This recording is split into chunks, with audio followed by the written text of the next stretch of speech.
Hey, happy Friday. We are live, and I am glad to be back here. I've been liking this new format. I got more on that in a minute. But first, what was my biggest goal last week, and did I achieve it? My most important thing. Most important thing. And my most important thing last week was really movement. I needed momentum. Last week, we had launched, or I would say, well, this week we launched two new websites at resonantpixel.co, and we added three more done for you clients, two of which are subscribers. So, and I've got more on that in a bit. So my goal the previous week, which I had mentioned on, I believe, last week's live episode, was to publish a new YouTube series of videos, to publish how-to videos showing how to do certain things inside of Squarespace, my point of view, my tone, me and you doing this connection thing. And that went really, really well. I'm so glad that I started to get those out. So this week, my goal was momentum. I had so much work to do, which is great. I got a series of first world amazing problems, however you want to say that. And I don't think I could say that in a way that isn't offensive, just unless I blend it up. So I did start publishing YouTube videos, how-to YouTube videos, and I did do what I went into the week calling a done for you service backlog clear out party. And that fiesta happened. And like I said, we got a lot of work done. So I'm super, super glad. I'm grateful that I had my wife back in town, so I didn't have to do school, drop off and pick up, if I'm being perfectly honest with you. Total clarity there. Complete disclosure. The last few weeks have been a challenge on that front because she hurt her knee really bad. So this week, no blockers, just sit and plow for long periods of time. I got so much work done. I'm so grateful for the opportunity to do that. And I think I tend to take it for granted until it's not there for a couple of weeks and I start freaking out inside. So next week, my number one most important thing to accomplish will be a new conversion video here on this YouTube channel. Conversion video is a video that you publish that goes kind of at the top of your channel page. I don't have one there right now. I had one for a short period of time, but if you've watched previous episodes, a few weeks ago, I talked about how that launch was an utter failure. I had tried to move into done with you service offering, a cohort, if you will, of training to scale my expertise, and all those calls did was close done for you agency style client deals, which is great. I'm so glad to have all of those companies in the fold, in the family, however you want to say that. It's amazing. This business has been growing at a steady clip this entire year of 2025, and I'm super grateful. I have more on that in a minute too, but it's not necessarily my bigger picture goal, my directional force, which is the done with you productization of my expertise. So that doesn't feel great. So it feels great to be growing. It feels great to have amazing clients. It feels great to be producing great design and launching great websites that are having an incredibly positive effect on these businesses. That's all really good work, and it's work I know how to do. It's work I love. It's the kind of interaction with people that I absolutely love. Those client calls, you don't know. Client calls give me mad energy, and I love it. So it's account service is kind of like a hidden strength of mine. So I can continue selling that. So, anyway, I want to go back to what I mentioned at the top, where I said I'd go back to my biggest win from the week being movement, right? The launching of a couple of websites and the adding a couple new agency done for you clients. And like I said, it's incredible success. I'm very fortunate. I'm so glad that my team, though small, is so mighty.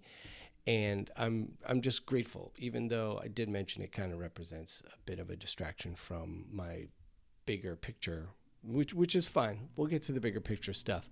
So with the business growing at a steady clip all year, it makes me wonder if it could run without me. And I know a lot of entrepreneurs cross this bridge at some point. I was looking down because I'm looking to see if anybody's joining us in the comments, and no. I think maybe. I think close. I think it's possible to run with minimal involvement. Maybe just be the CEO and lead it. And I need another sort of authority of quality on a couple of different fronts, and probably some project management. And I'm thinking through those things, and it makes me believe that it's possible. I don't know about probable, maybe probable, but definitely possible.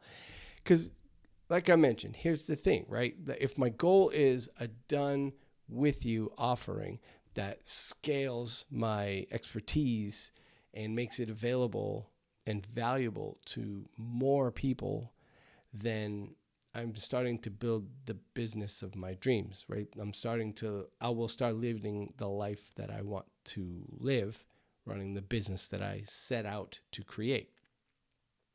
And it's not something you can transition into overnight. This has taken the bulk of the year, and at times it's been frustrating, but at other times I'm like, yeah, of course it's taken the bulk of the year. It's a ton of work, and we have a ton of clients at Resonant Pixel Co. A ton. We literally have 70 something clients. I manage all of those engagements, and it's bananas sometimes. But it's always amazing. But sometimes it's bananas. So, like I mentioned another thing I mentioned is that in my initial effort, which I had called the Credibility Playbook, which is still the name of the process in my agency, done for you agency, Resonant Pixel Company.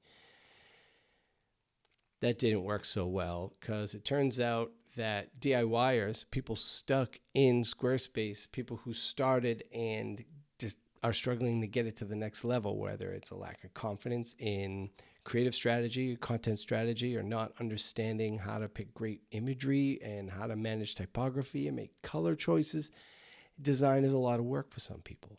So I'm going to work and help people through that with content and access and Q&As and like a real program.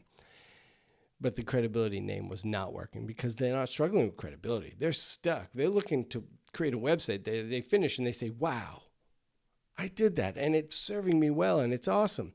So that's why the name is changing to Wow and Flutter, which is a bit of a play on an old analog audio setting back in the turntable LP days, which aligns with the brand name of Resonant Pixel. So this time, I believe that the name of the process and the steps in the process, which are a slight adaptation from the exact same process I use in the agency, I believe it's locked in now. I believe I have it on lock. And having cracked that egg open and having the vision now, the access to confidence, not access to confidence, but like confidence that I feel as though my experience can be valuable to even more people and scale. Now I'm like on the cusp of realizing that, and it's pretty damn exciting. So that was my most important thing this week, and why I missed earlier this year, and then why I kind of feel like I'm so full of gratitude, and also struggled to achieve my goal, my dream this year. So all that's changing, and it is just ridiculously exciting. I'm very much looking forward to it. Another thing I used to do here a few months ago, I stopped doing it on this live show, and I thought now that I'm only doing this weekly, I could bring it back. And I think it's something that works better if we have people in here and we get comments, and this could be more of a Q&A, which I'm totally prepared for. I got a little thing over here. You just leave a comment and I can reply to you. This Ecamm app is awesome. Yeah, I feel like when it comes to AI, because nobody's talking about AI, I don't have much to add. I'm not here to be an AI guru. I'm not here to publish videos about, oh, you should be doing 5 things in AI, because I'm not that person. But I haven't mentioned what I'm doing from an AI standpoint because I didn't feel like it was providing a whole lot of value. But I will say that one thing I broke off some time to accomplish this week, something I've been meaning to get to, was this sort of master prompt, this idea of a master prompt, and managing context and doing a better job of training. So instead of just asking for outputs all the time, stop, create a master prompt, create context, create a system inside of the app of choice. They all do it, so that there's a better understanding of not just what I do and what I have experience with, but what are my goals currently, and then what am I pivoting to? Like, what's my longer term goal? And that's kind of why I mentioned it a minute ago. Excuse me, because I feel like if I'm going to scale myself, if I'm going to try and get more done, and I'm going to try and use these tools to do that, then setup is really the most important part.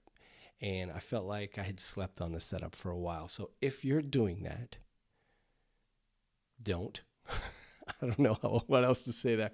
Don't. Just set up a master prompt. I did it. It was incredibly insightful. It was it was a great exercise. I learned a lot. I shared things with the bots that I have not shared before about my history, my past, longer term, type of things I enjoyed doing as a child, as a young adult, places I've been, leadership positions I've been thrown into, why I am good at selling, those jobs in the past when I was a kid that made me good at sales and client service meetings and stuff. Like, it was like, oh, I have 5 more questions for you.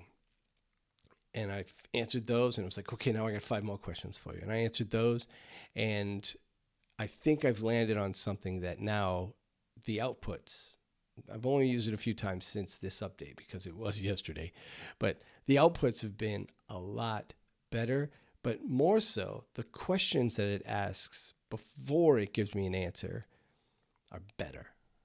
It's like, well, how does this fit in the context of this short-term goal? Or how does this fit in the context of this long-term goal? And I'm like, oh, that's a good question. And then it gives me a much better response.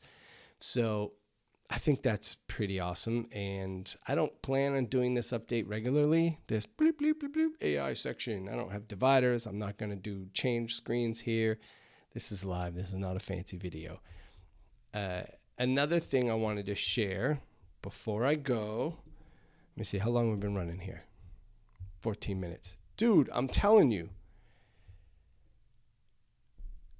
News from Squarespace Circle Day. I went to Circle Day in New York, and I went live with my stupid phone and said, oh, look at me. I'm going to give you a bunch of updates from what I'm learning at Circle Day. And then couldn't, because that news is on lock for a few weeks after. Well, it's all out now. And there's just 3 things I want to bring up before I bounce out of here today. One is the Squarespace and Perplexity partnership. Right now, it looks like a free comment download and a coupon. But I think this has larger ramifications because of the next thing I want to mention that Squarespace is launching, the new Beacon AI, which is sort of an AI bot inside of your website that's a layer in Squarespace that has business knowledge. So if you're doing invoicing or projects in there, if you have Acuity as your CRM, if your website is in there, or you're using email marketing, there's a ton to gain from a contextual standpoint. And I think that is going to be a game changer for a lot of small businesses to be able to get business advice and have like a coach and get ideas on what kind of discounts they could or should be creating, or what kind of content they're missing out on, and find those gaps. Certainly marketing strategies based on what their content is. I think that's going to make that kind of coaching and expertise, I guess you would call it, accessible to a lot of businesses. And that's pretty cool. But when you think about the partnership with Perplexity and the idea that the Comet browser, in partnership with Squarespace, where your business is sort of managed, as you do things in other applications with your browser, whether that is YouTube or QuickBooks or any other website you go to manage your business or create content, other LLM chats you have with, say, ChatGPT or Claude or whatever, if that information is shared with Beacon AI, then it has more context as to what else you're accomplishing and doing. And that would make that Beacon AI bot inside of your Squarespace account really pretty powerful.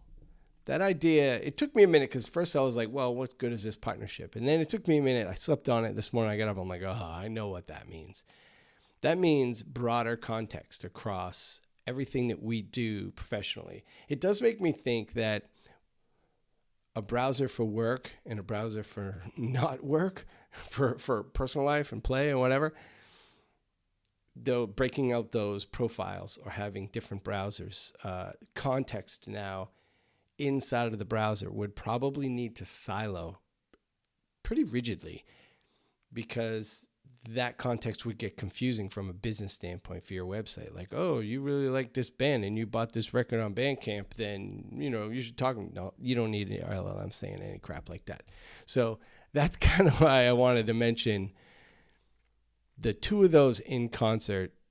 That's pretty cool to me. And then lastly, Squarespace Pro and some of the new features that they're launching, and I've got some, because I want to get the name right here. There's this polish layer. I think that's what they're calling it. This polish layer in Squarespace that they're going to launch with a bunch of features when it comes to motion and AI for metadata and content, like image, alt text, and descriptions and titles, and motion. They've just launched layers. So there's a bunch of new features coming from both a design and content standpoint that are going to make the platform really powerful for people who are, say, less technically knowledgeable than you or I. Like, they're going to be more, it lowers the barrier of entry for DIYers. And I think that's really cool. If I have a concern, it would be that when you start giving animation, motion, and color and layerings and complexity in design to people who don't have experience with it, there's a shift. And that shift is, there was a time when it was pretty difficult to make an ugly website on Squarespace. And they're not the only platform where that was sort of the way the output worked. It was almost mocked as a DIY application and not a professional application, more of a consumer app, because of how rigid a lot of the templates were. And I'm talking 10 years ago. And other platforms have faced this too, Card, Wix, and they're not alone. But by introducing things and features, even if they're rudimentary, that are available in Webflow or Framer or even Figma, that's an interesting turn of events when you really think about the possibilities from a design standpoint to make something that is really ugly or doesn't communicate quite well.